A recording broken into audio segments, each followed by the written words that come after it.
Hi friends, welcome to Erode family சமையல்.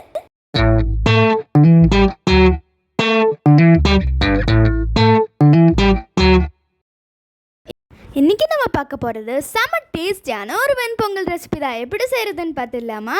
இதெல்லாம் தான் அதோட இன்க்ரீடியன்ட்ஸ். ஸோ இன்றைக்கி நம்ம 2 கப் அரிசி, 1.5 கப் பாசிப்பயிரை ஆட் பண்ணிக்கலாம். இதுக்கு நீங்கள் எப்படி நார்மலாக தண்ணி ஊற்றுவீங்களோ அதை விட ஜாஸ்தியாக ஊற்றிக்கோங்க. அதாவது நார்மலாக ஊற்றுறதை விட 1 டம்ளர் ஜாஸ்தியாக ஊற்றிக்கோங்க.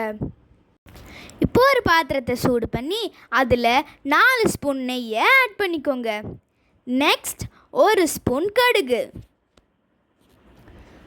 அதுக்கப்புறமா 1 ஸ்பூன் ஜீரகம், 2 ஸ்பூன் மிளகு, கொஞ்சமாக கருவேப்பிலை தழை, அதுக்கப்புறமா இஞ்சி. அது எல்லாத்தையும் ஆட் பண்ணிவிட்டு நல்லா மிக்ஸ் பண்ணி விட்டுக்கோங்க. அந்த அரிசியும் பருப்பும் வெந்ததுக்கப்புறம் பார்க்குறதுக்கு இப்படி தான் இருக்கணும், ஒரு குழஞ்சு போன ஒரு நிலையில்.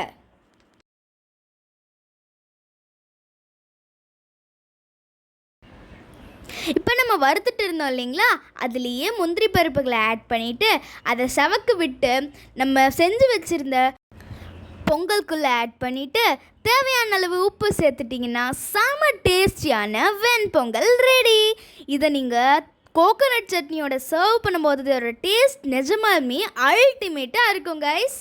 இதை நீங்களும் உங்கள் ஃப்ரெண்ட்ஸ் அண்ட் ஃபேமிலியோடு சேர்ந்து என்ஜாய் பண்ணுங்கள்.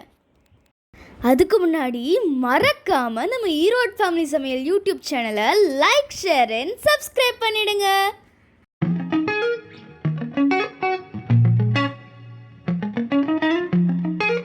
Like, share and subscribe our channel.